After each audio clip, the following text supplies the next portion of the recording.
Selamat datang di channel Alur Donghua. Sebelum menonton, silahkan subscribe, biar Mimin tambah semangat update-nya. Prajurit turban kuning ini sangat gesit, memegang berbagai senjata seperti pedang, tombak, pedang, kapak, dan sebagainya. Begitu mendarat, beberapa melompat, seperti burung kuning besar yang meluncur di udara, dan beberapa berlari dengan liar, menyebabkan bumi mengeluarkan suara mendengung yang memekakkan telinga. Dalam sekejap, pasukan prajurit serban kuning yang padat bergegas menuju Han Li dari segala arah. Mereka menutupi langit dan momentumnya menakutkan. Han Li berdiri di tempat dan dengan tenang mengalihkan pandangannya ke sekelilingnya.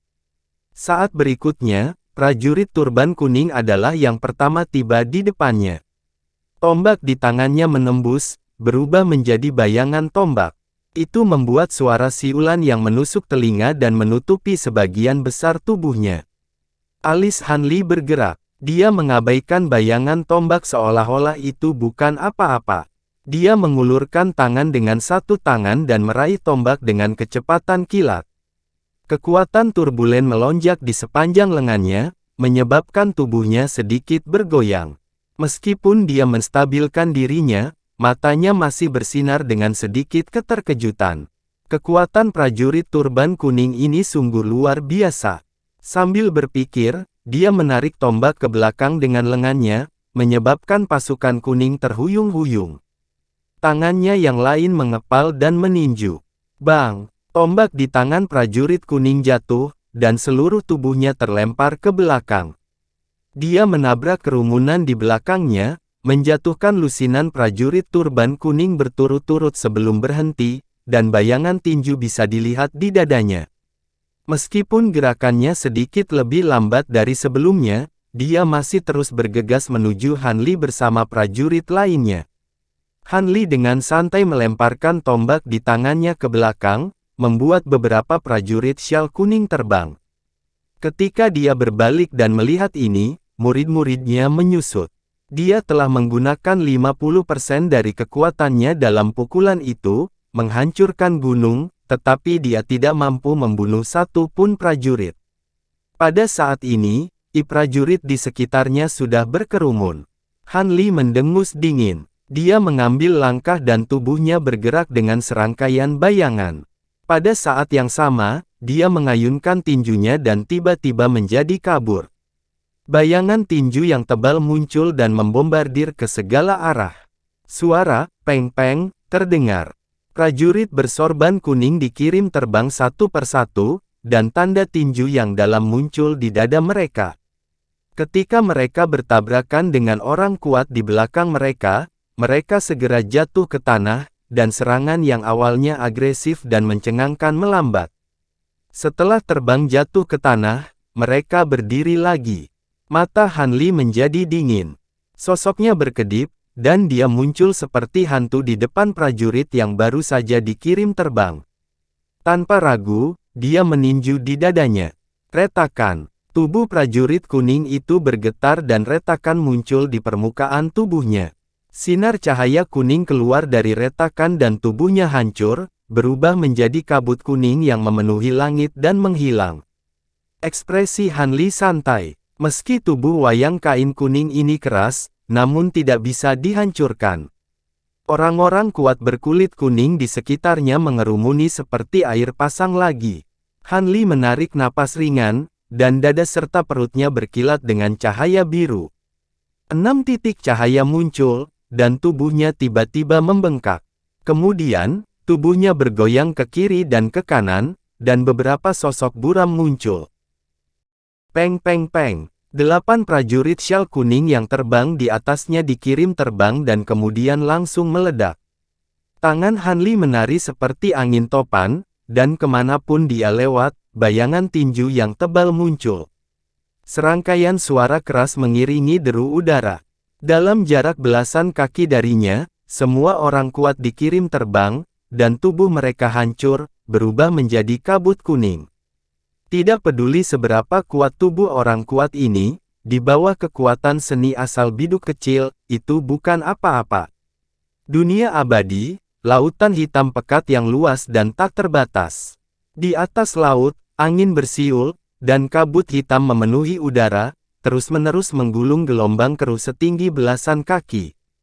Di laut di mana kabut hitam adalah yang terpadat, ada kota hitam besar yang mengapung.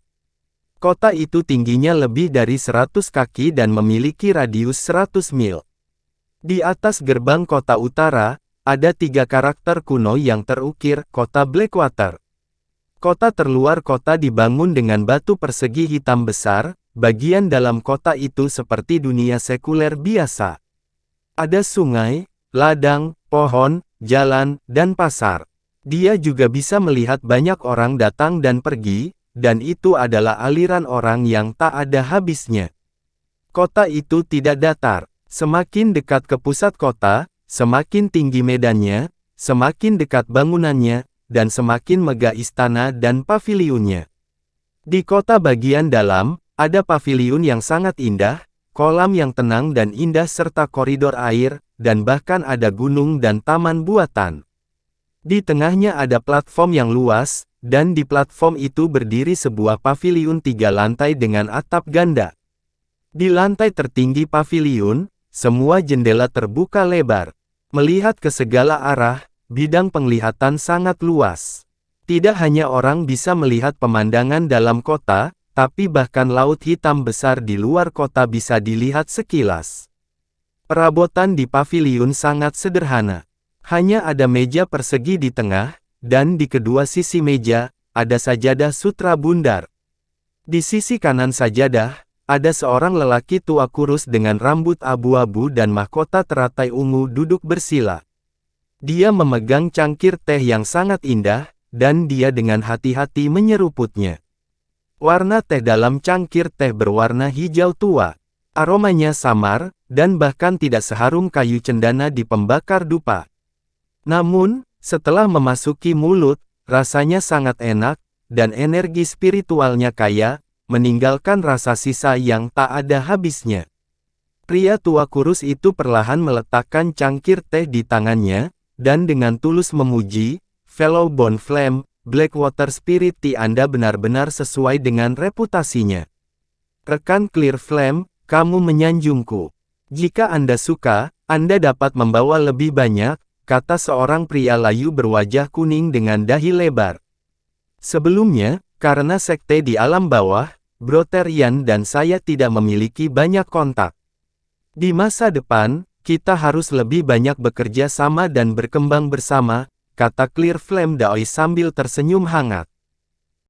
Jika kita bisa mengalahkan orang ini kali ini, kita mungkin harus bekerja sama dan menggali rahasia yang mungkin dia sembunyikan.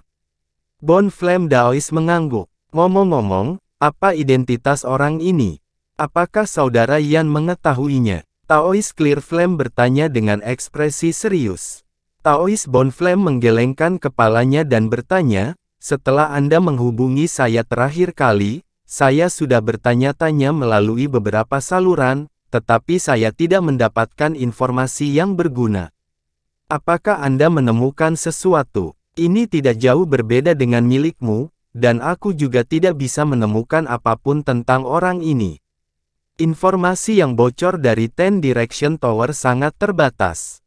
Kami hanya tahu bahwa klien memiliki latar belakang yang kuat, tetapi kami tidak mengetahui secara spesifik. Taois Clear Flame menghela nafas. Semakin seperti ini, semakin aku tertarik pada rahasia yang mungkin disembunyikan orang ini. Sepertinya kita hanya bisa menunggu sampai masalah ini selesai, kata Taos Bonflame sambil terkekeh.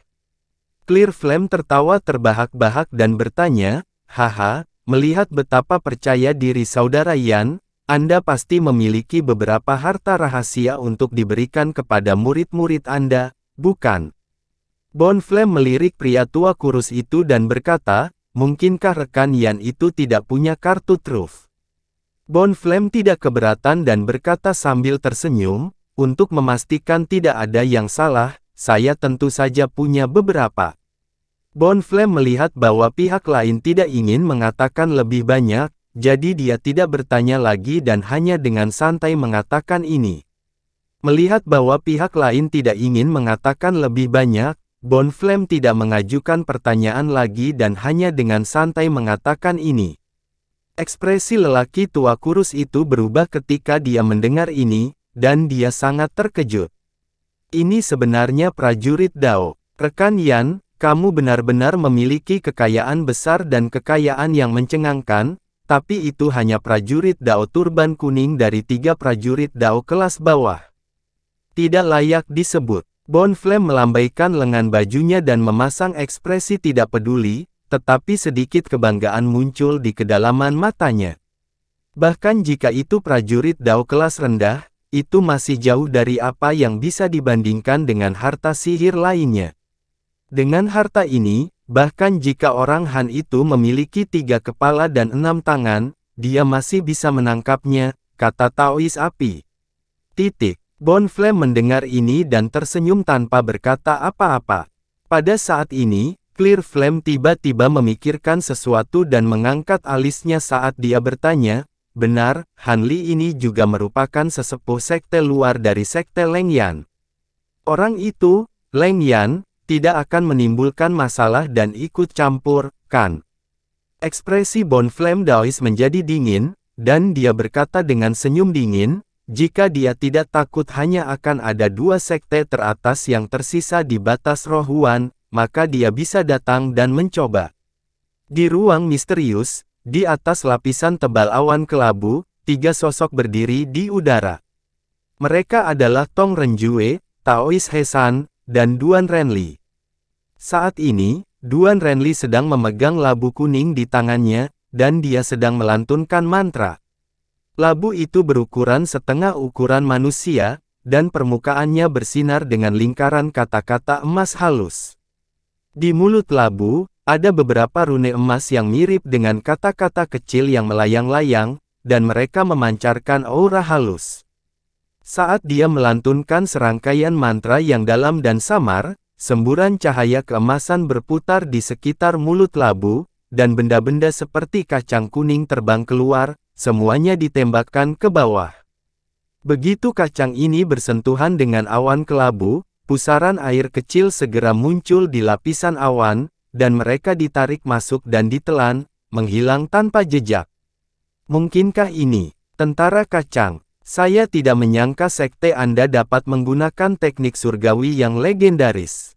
Daois Hesan melihat labu kuning di tangan Duan Renli dengan wajah penuh iri. Jadi begitu, tubuh fisik Han Li kuat, jadi sangat tidak mudah untuk menghadapinya dengan cara biasa. Biarkan tentara Dao Xiao kuning ini memimpin dan menghabiskan banyak energinya terlebih dahulu. Ini langkah yang bagus. Taois Hesan mengangguk dan memuji. Itu hanya tindakan bijaksana untuk bekerja sama dengan harta karun gua Taois Hesan. Meskipun langkah pertama telah selesai, jika kita benar-benar ingin membunuh anak ini, kita mungkin membutuhkan kita bertiga untuk melakukannya bersama. Tong Renjue berkata dengan suara yang dalam. Sudah hampir waktunya. Taois Hesan, bisakah kamu membiarkan kami melihat situasi di bawah? Duan Renli berhenti bernyanyi dan menoleh untuk melihat. Taois Hesan mengangguk dan mengangkat tangannya. Sebuah cahaya perak terbang keluar dari tangannya. Ada manik perak seukuran telur di dalamnya.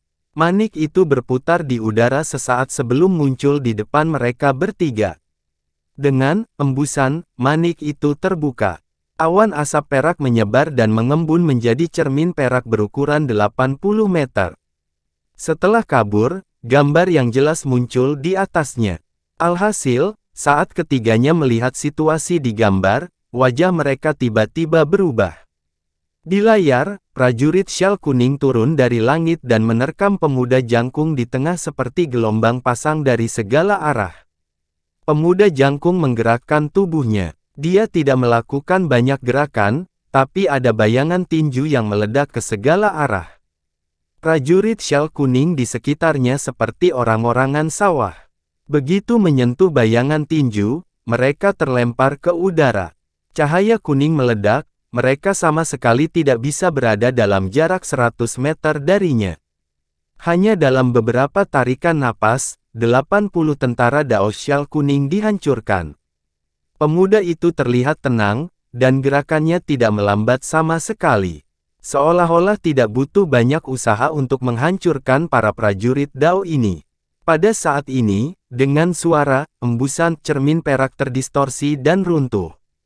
Itu berubah menjadi awan asap besar dan menghilang. Ini, bagaimana ini mungkin? Wajah Duan Renli agak jelek.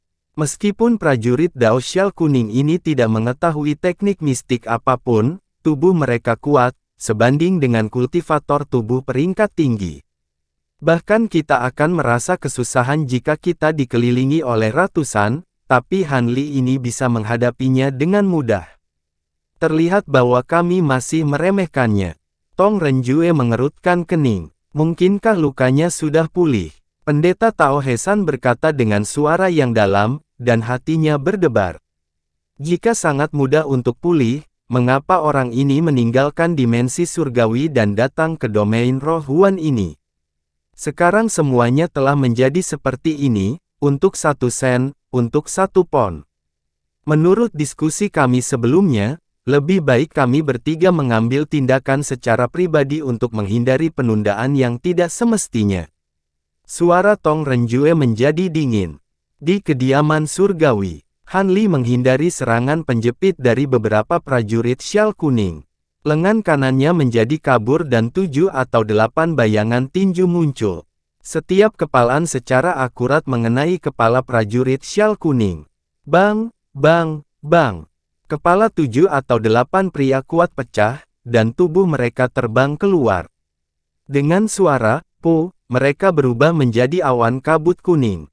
Seluruh prosesnya mulus dan bersih seperti air yang mengalir, dan dalam sekejap mata, hampir 20 orang kuat telah dikalahkan. Setelah beberapa lama bertarung, kecepatan prajurit Syal kuning yang muncul ke segala arah tidak lagi secepat dia membunuh mereka. Saat jumlah prajurit Syal kuning di sekitarnya berkurang lebih dari setengahnya, cahaya biru melintas di mata Han Li, dan dia melihat ke arah awan kelabu di atas. Dia bersiap untuk menemukan beberapa petunjuk, dan menunggu kesempatan untuk menembus lapisan awan sekaligus menjelajahi alam semesta. Tiba-tiba, garis-garis cahaya kuning yang turun dari atas berhenti, dan awan kelabu di daerah tertentu bergetar hebat sebelum berpisah untuk mengungkapkan celah yang lebarnya lebih dari 100 kaki. 3 garis cahaya turun dari atas sebelum menyebar ke udara. Cahaya memudar, dan sosok 3 orang terungkap. Tatapan Han Li menyapu, dan matanya sedikit menyipit. Selain pendeta Tao Hesan, yang gemuk seperti gunung, dan Duan Renli, yang memegang labu kuning, ada juga seorang lelaki tua pendek dan botak berjubah hitam. Taois Hesan, sepertinya kamu telah bergabung dengan Sekte Tengui. Sayang sekali, kata Han Li dengan ekspresi normal. Rekan Han, kamu tidak bisa menyalahkan pendeta Tao yang malang ini. Anda telah menyinggung seseorang yang seharusnya tidak Anda usik, dan pendeta Tao yang malang ini tidak punya pilihan, kata pendeta Tao Hesan. Oh, sepertinya wajah Taois Duan benar-benar tidak kecil, kata Han Li sinis sambil samar-samar memikirkan sesuatu, tetapi ekspresinya tidak berubah saat melihat Duan Renli. Rekan Han, dengan kekuatan seperti itu, kamu bisa mendapatkan apapun yang kamu inginkan di domain roh Huan ini. Jika itu hanya 50 kg batu Yin Chen, mengapa Sekte Tengui saya membuat keributan besar tentang itu? Kata pria tua botak berjubah hitam dengan tawa kering. Jika saya tidak salah, Anda pasti kultivator nomor 1 di Sekte Tengui, Taois Tong.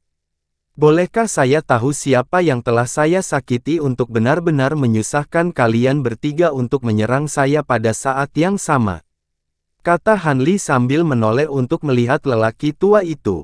Uhuk, jika rekan Han ingin mengulur waktu, saya khawatir Anda akan kecewa. Serang. Sebelum Tong Renjue selesai berbicara, dia mengibaskan lengan bajunya dan mengeluarkan sebuah buku kuno berwarna keabu-abuan. Dia mengangkat satu tangan dan menunjuk ke buku kuno itu. Buku kuno itu langsung mulai membalik dengan cepat dengan suara gemerisik. Garis-garis cahaya mengalir putih keabu-abuan keluar dari halaman buku, dan kemudian berubah menjadi burung aneh dengan kepala hantu, tubuh elang, dan ekor kalajengking. Ukurannya sekitar 60 kaki, dan dalam sekejap mata, lusinan burung aneh muncul. Mereka melebarkan sayapnya dan mulai berputar-putar di langit. Rekan Han, aku minta maaf telah menyinggungmu. Saat Taois Hesan berbicara, dia mengangkat satu tangan, dan harta sihir berbentuk cakram biru muda terbang keluar dan menghilang ke awan kelabu di langit dalam sekejap. Kemudian, dia mengulurkan jari dan menunjuk ke langit dengan konsentrasi. Awan tebal segera bergulung dan mengeluarkan gemuruh guntur yang memekakkan telinga. Garis-garis petir hitam keabu-abuan tebal muncul dan berenang di awan. Itu sangat menakutkan. Duan Renli melantunkan mantra, dan permukaan labu kuning di tangannya dikelilingi oleh rune emas. Itu mengeluarkan raungan tajam, dan ratusan kacang kuning terbang keluar dari labu. Setelah mendarat di tanah, berubah menjadi prajurit syal kuning. Mereka bertiga tampaknya kompak, dan mulai menggunakan teknik pada saat yang bersamaan. Tangan Han Li tidak berhenti bergerak. Tatapannya tertuju pada labu kuning, dan ada sedikit keterkejutan di matanya. Jadi beginilah prajurit muncul. Pikiran ini hanya terlintas di benaknya sesaat. Pada saat berikutnya, lengannya bergetar, dan bayangan tinju yang padat muncul dan menyapu sekeliling. Dalam satu nafas, semua prajurit syal kuning dalam radius lebih dari 100 kaki dikirim terbang. Kemudian, dia melompat dan hendak terbang menuju Duan Renli. Ketiga orang ini telah berusaha keras untuk menempatkannya di ruang gua surga ini, jadi mereka pasti memiliki motif tersembunyi. Mereka pasti tidak hanya memiliki teknik ini di permukaan. Dia harus menyerang lebih dulu untuk menang. Pada saat ini, burung-burung aneh di langit berputar sedikit di udara, dan lebih dari 10 dari mereka melebarkan sayapnya dan menukik ke arah Han Li. Sebelum tubuhnya tiba, ekor kalajengking di belakang burung aneh itu bergetar ke arah Han Li. Terdengar suara mendesis yang keras. Benang hitam tipis yang tak terhitung jumlahnya runtuh seperti hujan lebat, menyelimuti Han Li di dalamnya. Melihat situasi ini, Han Li sedikit mengguncang bahunya, dan seluruh tubuhnya melesat dengan serangkaian bayangan, membuat semua serangan burung aneh itu meleset. Akibatnya, ketika dia baru saja menstabilkan sosoknya tidak jauh dan meninju dua prajurit syal kuning, terdengar suara siulan dari atas lagi. Ada beberapa burung aneh menukik ke arahnya. Hampir pada saat yang sama, ada petir di langit. Seekor ular listrik abu-abu hitam tebal turun dari langit, dan menebas dengan agresif. Han Li sedikit mengernyit. Permukaan tubuhnya bersinar dalam cahaya keemasan, dan sisik emas pucat muncul, menutupi seluruh tubuhnya dalam sekejap. Kemudian, dia meledak dengan pukulan. Ular listrik abu-abu hitam itu pecah, dan lampu listrik abu-abu yang menyilaukan meledak.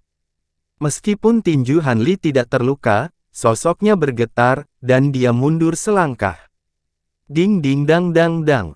Itu adalah serangan ekor kalajengking burung aneh yang menimpa sisik di tubuhnya.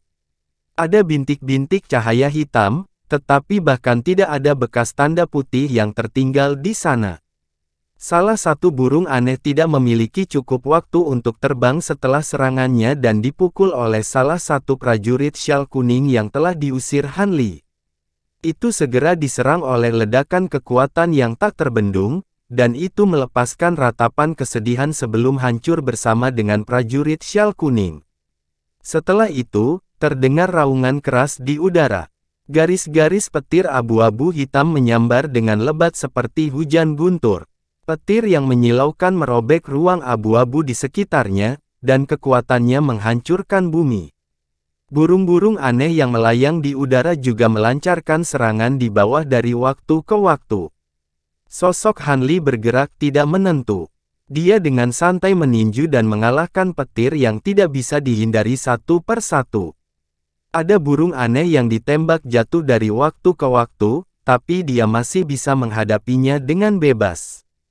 Namun, Dengan cara ini, dia tidak bisa menyerang Duan Renli lagi untuk sementara waktu. Saat aliran kacang kuning yang stabil terbang keluar dari labu, dan kecepatan membunuhnya sangat berkurang, ada lebih banyak prajurit Shell kuning di sekitarnya. Setelah beberapa tarikan napas, ada sekitar 3 hingga 4.000 prajurit Shell kuning yang berkumpul. Dan yang membuatnya merasa tidak nyaman adalah sebagian besar prajurit Shell kuning di pinggiran tidak terburu-buru menyerangnya saat ini. Sebaliknya, setelah berlari dengan liar untuk beberapa saat, mereka tiba-tiba berhenti di tempat dan menjadi tidak bergerak. Murid Han Li menyusut, dan kedua kata ini tiba-tiba muncul di benaknya.